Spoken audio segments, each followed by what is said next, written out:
नमस्कार दोस्तों, आज मैं आपको सुनाऊंगी सबसे बड़ा पुण्य, एक मोटिवेशनल कहानी। एक राजा बहुत बड़ा प्रजापालक था, हमेशा प्रजा के हित में प्रयत्नशील रहता था। वह इतना कर्मठ था कि अपना सुख ऐशो आराम सब छोड़कर सारा समय जन कल्याण में ही लगा देता था। यहाँ तक कि जो मोक्ष का साधन है अर्थात भगवत भजन, उसके लिए भी वह समय नहीं निकाल पाता था। एक सुबह राजा वन की तरफ भ्रमण करने के लिए जा रहा था कि उसे एक देव के दर्शन हुए। राजा ने देव को प्रणाम करते हुए उनका अभिनंदन किया और देव के हाथों में एक लंबी चौड़ी पुस्तक देखकर उनसे पूछा, महाराज, आपके हाथ में यह क्या है? देव बोले, राजन, यह हमारा बही खाता है जिसमें सभी भजन करने वालों के नाम है। राजा ने निराशायुक्त भाव से कहा, कृपया देखिए तो इस किताब में कहीं मेरा नाम भी है या नहीं। देव महाराज किताब का एक एक पृष्ठ उलटने लगे, परंतु राजा का नाम कहीं भी नजर नहीं आया।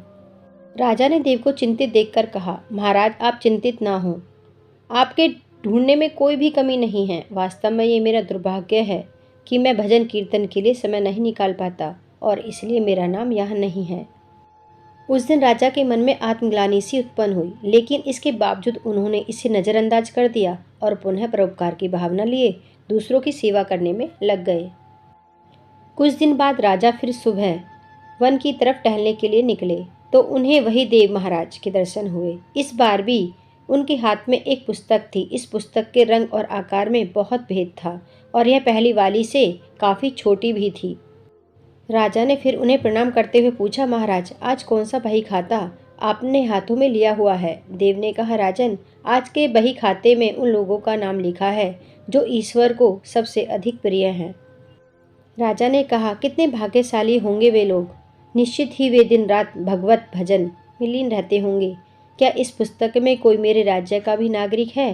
देव महाराज ने बही खाता खोला और ये क्या, पहले पन्ने पर पहला नाम राजा का ही था। राजा ने आश्चर्यचकित होकर पूछा, महाराज, मेरा नाम इसमें कैसे लिखा हुआ है? मैं तो मंदिर भी कभी कभार ही जाता हूँ। देव ने कहा, राजन, इसमें आश्चर्य की क्या बात है?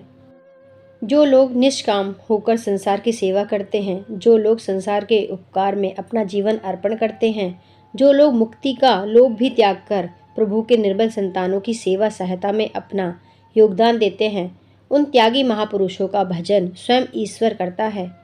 राजन, तू मत पछता कि तू पूजा पाठ नहीं करता, लोगों की सेवा कर तू असल में भगवान की ही पूजा करता है। परोपकार और निस्वार्थ लोक सेवा किसी की उपासना से बढ़कर है। देव ने वेदों का उदाहरण देते हुए कहा, कर्म करते हुए 100 वर्ष जीने की इच्छा करो तो कर्म बंधन में लिप्त हो जाओगे राजन। भगवान दीन दयालु है, उन्हें खुशामद नहीं भाती बल्कि आचरण भाता है। सच्ची भक्ति तो यही है कि परोपकार करो, दीन दुखियों का हित साधन करो। अनाथ विधवा किसान व निर्धन आज अत्याचारों से सताए जाते हैं, इनकी यथाशक्ति सहायता और सेवा करो, और यही परम भक्ति है। राजा को आज देव के माध्यम से बहुत बड़ा ज्ञान मिल चुका था और अब राजा भी समझ गया कि परोपकार से बड़ा कुछ भी नहीं, और जो परोपकार करते हैं वही भगवान के सबसे प्रिय होते हैं। मित्रों, जो व्यक्ति निस्वार्थ भाव से लोगों की सेवा करने के लिए आगे आते हैं, परमात्मा हर समय उनके कल्याण के लिए यत्न करता है। हमारे पूर्वजों ने कहा भी है, परोपकाराय पुण्याय भवति, अर्थात दूसरों के लिए जीना, दूसरों की सेवा को ही पूजा समझकर कर्म करना, परोपकार के लिए अपने जीवन को सार्थक बनाना ही सबसे बड़ा पुण्य है। और जब आप भी ऐसा करेंगे तो स्वतः ही आप वह ईश्वर के प्रिय भक्तों में शामिल हो जाएंगे। धन्यवाद।